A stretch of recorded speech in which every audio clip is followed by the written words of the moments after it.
Hello everyone, my name is Shraddha and today I'm going to discuss with you balance of payment.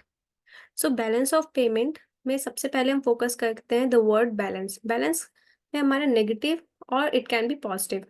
Positive means we are receiving something, there is a receipt, और negative means we are paying something, there is a payment. तो जब हमारे पास payment and receipt दोनों चीजें एक साथ आती हैं, इसको हम कहते हैं ट्रांजैक्शन.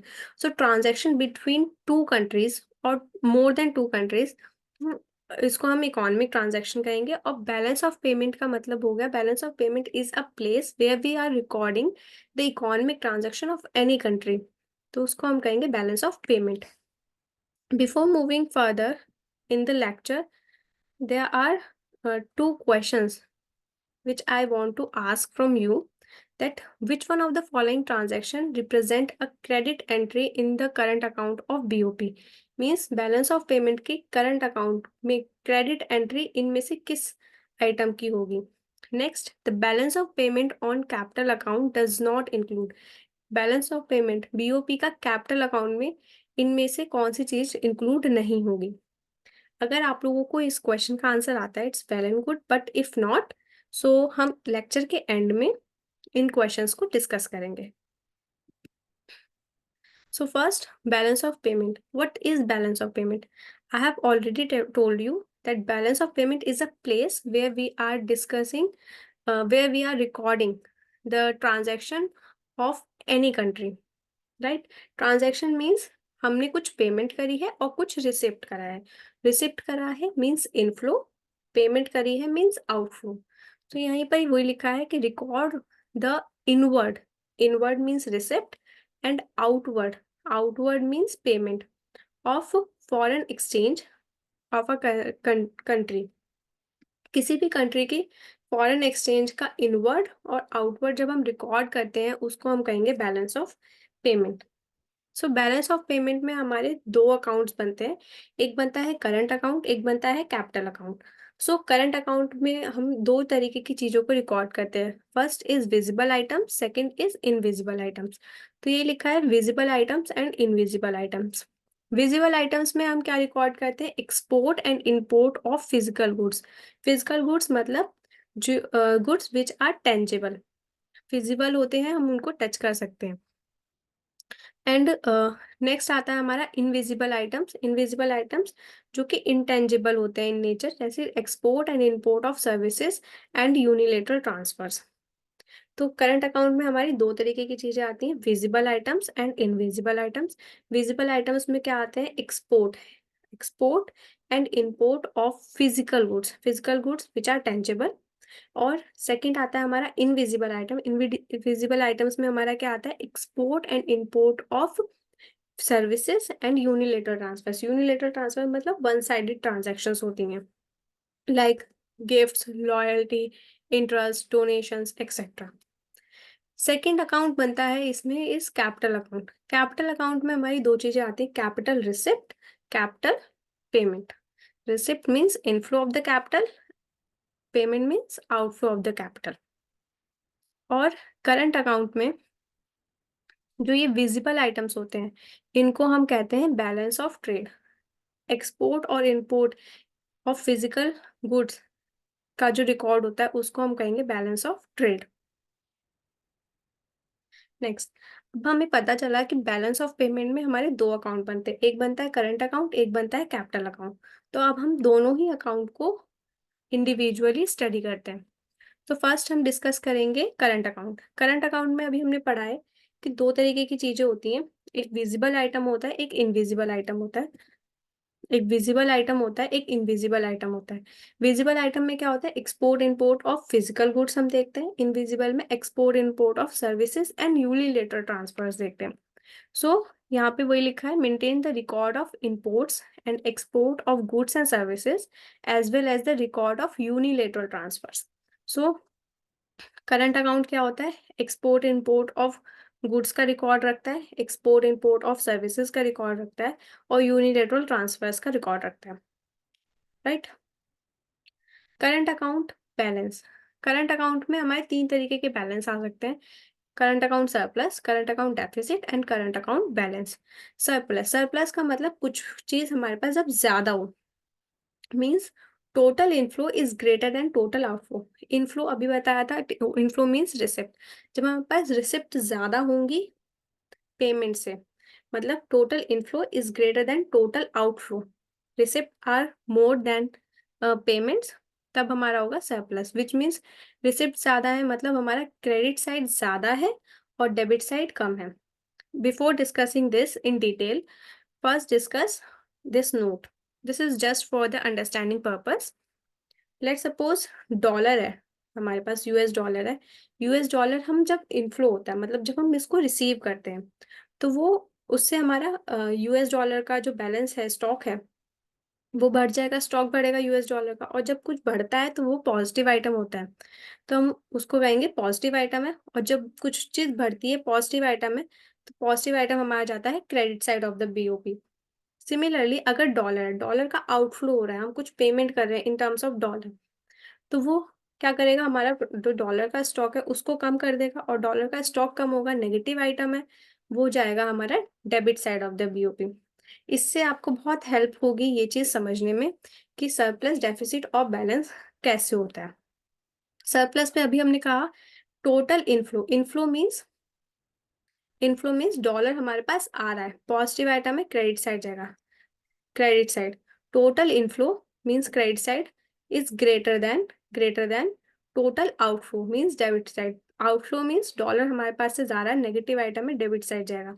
तो टोटल इनफ्लो, इनफ्लो डॉलर हमारे पास आ रहा है, डॉलर का स्टॉक बढ़ गया, टोटल आउटफ्लो जो डॉलर हमारे पास से जा रहा है। तो अगर हमारे इन दोनों के बीच में गैप है पॉजिटिव, तो ये हमारा होगा सरप्लस। सिमिलरली डेफिसिट, डेफिसिट में क्या होगा, हमारा जो इनफ्लो है, इनफ्लो मीन्स जो हम जो रिसीव कर रहे हैं डॉलर को, वो कम रिसीव कर रहे हैं as compare to the payment of the dollars, means total inflow is smaller than total outflow. इसमें हमारा क्या होगा, credit side is smaller than debit side, तो हमारा हो जाएगा करंट अकाउंट डेफिसिट। बैलेंस क्या होगा, जब दोनों साइड, क्रेडिट साइड और डेबिट साइड हमारी जब बैलेंस हो जाएगी, तब हम उसे कहेंगे current account balance. Current account balance का मतलब है हमारे पास इनविजिबल आइटम्स और विजिबल आइटम्स का इनफ्लो और outflow in terms of money जब बराबर हो जाएगा, तो हम उसको कहेंगे बैलेंस हो गया। ओके, नेक्स्ट हम आते हैं कैपिटल अकाउंट पे। अभी हमने पढ़ लिया कि बैलेंस ऑफ पेमेंट क्या होता है। बैलेंस ऑफ पेमेंट के दो अकाउंट होते हैं, एक कैपिटल अकाउंट होता है, एक करंट अकाउंट होता है। करंट अकाउंट भी हमने अभी डिटेल में पढ़ लिया कि विजिबल आइटम्स होंगे, इनविजिबल आइटम्स होंगे, सरप्लस इसमें कैसे होगा, डेफिसिट कैसे होगा, बैलेंस कैसे होगा। अभी हमने करंट अकाउंट पढ़ा, अब हम मूव करते हैं कैपिटल अकाउंट पे, क्योंकि कैपिटल अकाउंट में हमने स्टार्टिंग में क्या पढ़ा था, कैपिटल अकाउंट में क्या आता है, capital receipts and capital payments. ठीक है, तो as per the name suggest capital receipt and capital payment, मतलब there is something related to assets and liabilities. तो जिस भी ट्रांजैक्शन की वजह से हमारे असेट्स और लायबिलिटीज में चेंज आते हैं, उस वो सारी ट्रांजैक्शंस हमारी कैपिटल अकाउंट में रिकॉर्ड होती हैं। सो कैपिटल अकाउंट में हमारी मेजरली तीन चीजें आती हैं, FDI and portfolio investments, loans and borrowings, banking, capital transactions. तो ये तीन चीजें आती है हमारे कैपिटल अकाउंट में। मेनली हम इन तीन चीजों को रिकॉर्ड करते हैं। सो कैपिटल अकाउंट में सबसे पहले पढ़ेंगे FDI and portfolio investment. FDI means foreign direct investment, foreigners जो होते हैं वो डायरेक्टली इन्वेस्ट कर सकते हैं हमारे कंट्री में। सो एफडीआई जब भी होगा which means control over assets. अगर एफडीआई आ रहा है तो वो सिर्फ इन्वेस्टमेंट नहीं दे रहे हैं, उसके साथ साथ हम उनको अपनी असेट्स पे कंट्रोल करने भी दे रहे हैं, ये हम उनको अलाउ कर रहे हैं। जब भी हम एफडीआई आता है तो हमारे असेट्स पे जो फॉरेन कंपनीज होंगी या फॉरेन इन्वेस्टर्स होंगे, वो यूज कर सकते हैं, एसेट्स उनके उनके कंट्रोल में होती है। और पोर्टफोलियो इन्वेस्टमेंट जब आती है, तब हमारे हमारे पास सिर्फ इन्वेस्टमेंट आती है, लेकिन हम उनको ये अलाउ नहीं करते कि वो हमारे असेट्स को कंट्रोल कर पाए। राइट, तो वही लिखा है FDI with control over assets, और पोर्टफोलियो का मतलब है without control over asset. FDI मतलब शेयर और इक्विटी, जब भी हम हमारे फॉरेन कंट्री या फॉरेन का कोई भी इंसान अगर हमारी कंट्री का शेयर इक्विटी खरीदेगा, तो उसको एफडीआई हम कहेंगे। पोर्टफोलियो में डिवेंचर वगैरह, it kind of loan. Next आता है loans and borrowings. Loans and borrowings, loans मतलब जो हम अगर किसी और को दे रहे हैं वो लोन होगा, अगर किसी से कुछ ले रहे हैं वो बोरो हो गया। तो दो तरीके से होगा, एक low interest rate, low interest rate पे in the form of assistance, and market interest rate in the form of commercial borrowings. फिर capital account, banking capital transactions. Banking capital transactions में हमारा आ जाता है transaction of external financial assets and liabilities of commercial banks and cooperative banks. Commercial bank and cooperative banks में जो भी हमारा एक्सटर्नल फाइनेंशियल ट्रांजेक्शन्स की वजह से असेट्स और लायबिलिटीज में चेंज आता है, उसको हम कहेंगे बैंकिंग कैपिटल ट्रांजेक्शंस। अब वही चीज़ें जो हमने अभी अंडरस्टैंडिंग के लिए करा था कि डॉलर का इनफ्लो हो रहा है, डॉलर रिसीव कर रहे हैं, जिससे हमारा डॉलर का स्टॉक जो है वो बढ़ गया। बढ़ गया मतलब पॉजिटिव आइटम है, और पॉजिटिव आइटम है तो वो हमारा क्रेडिट साइड जाएगा। सिमिलरली डॉलर आउटफ्लो मतलब डॉलर हमारे पास से जा रहा है, डॉलर का स्टॉक कम हो गया है, कम हो गया है, नेगेटिव आइटम है, और वो डेबिट साइड जाएगा बैलेंस ऑफ पेमेंट अकाउंट के। अब हमने पढ़ा कि कैपिटल अकाउंट में हमारे असेट्स और लायबिलिटीज में चेंजेस आते हैं। तो वो चेंजेस कैसे आते हैं? लोन टेकन, लोन टेकन मतलब हमने, इंडिया ने किसी कंट्री से लोन लिया है, बोरो किया है। अब बोरो करेंगे तो हमारी लायबिलिटी बढ़ेगी, क्यों? क्योंकि हमें वो लोन बाद में पे भी करना है, तो हमारी लायबिलिटीज इंक्रीज हो जाएंगे। तो वही है कि जब हम बोरो करेंगे तो हमारी लायबिलिटीज जो होंगी वो इंक्रीज हो जाएंगी, बट असेट्स हमारे कांस्टेंट रहेंगे। एंड उसी के अपोजिट अगर हम अपनी बोरोइंग को, जो हमने बोरो किया है, उन लोन्स को हम पे कर देंगे, तो हमारी जो लायबिलिटीज बढ़ी थी वो कम हो जाएंगी, मतलब लायबिलिटीज डिक्रीज हो जाएंगी, और एसेट्स तो पहले भी कांस्टेंट थे अब भी कांस्टेंट रहेंगे। सिमिलरली अब हमने लोन लेने की जगह लोन दिया है, लोन प्रोवाइड किया है, तो लोन प्रोवाइड करेंगे तो हमारी लायबिलिटीज में कोई चेंज नहीं आएगा, बट जो हमारी असेट्स हैं वो इंक्रीज हो जाएंगे। क्यों? क्योंकि जो हमने लोन दिया है वो इंटरेस्ट के साथ हमारे पास वापस आ जाएगा, तो इसलिए हमारे असेट्स जो होंगी वो बढ़ जाएंगी। वैसे ही जो अगर हमने जिसको लोन दिया है उन्होंने हमें लोन वापस कर दिया, तो रिटर्न ऑफ लोन, तो लायबिलिटीज तो पहले भी कांस्टेंट थी अभी भी कांस्टेंट रहेंगी, लेकिन हमारी जो असेट्स बढ़ गई थी वो डिक्रीज हो जाएंगी, तो असेट्स हमारी डिक्रीज हो जाएंगी। तो it's all about capital account. तो हमने बीओपी भी पढ़ लिया, हमने बीओपी पढ़ लिया कि BOP is a place where we record economic transactions of any country. अब बीओपी में हमारे दो अकाउंट आते हैं, बीओपी में हमारे दो अकाउंट आते हैं, current account and capital account. Current account में भी दो चीजें आती हैं, हम विजिबल आइटम्स को रिकॉर्ड करते हैं, इनविजिबल आइटम्स को रिकॉर्ड करते हैं। और कैपिटल अकाउंट में हमारा आता है capital receipts and capital payments. अब हमने करंट अकाउंट को भी डिटेल में स्टडी कर लिया, कैपिटल अकाउंट को भी हमने डिटेल में स्टडी कर लिया। अब हम करते हैं वो दो क्वेश्चंस जो हमने लेक्चर के स्टार्टिंग में डिस्कस करे थे। Which on which on the following transaction represent a credit entry in the current account of BOP।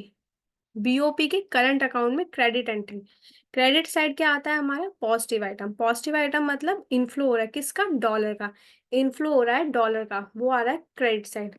तो वो क्या पूछ रहा है? Credit entry in current account. Current account में क्या होते हैं? जो भी हमारी विजिबल और इनविजिबल ट्रांजेक्शन्स होती हैं। तो इन ऑप्शंस में सबसे अप्रोप्रिएट ऑप्शन है expenditure of foreign tourist in a country. हमारी कंट्री में, डोमेस्टिक कंट्री में अगर फॉरेन टूरिस्ट एक्सपेंडिचर करते हैं तो उससे हमें डॉलर इनफ्लो होगा, और वो इनफ्लो हो रहा है मतलब डॉलर का स्टॉक बढ़ रहा है, और स्टॉक बढ़ेगा, पॉजिटिव आइटम है तो वो क्रेडिट साइड जाएगा बीओपी के। नेक्स्ट क्वेश्चन करते हैं, the balance of payment on capital account does not include. Balance of payment capital account में इनमें से क्या चीज इंक्लूड नहीं होती है?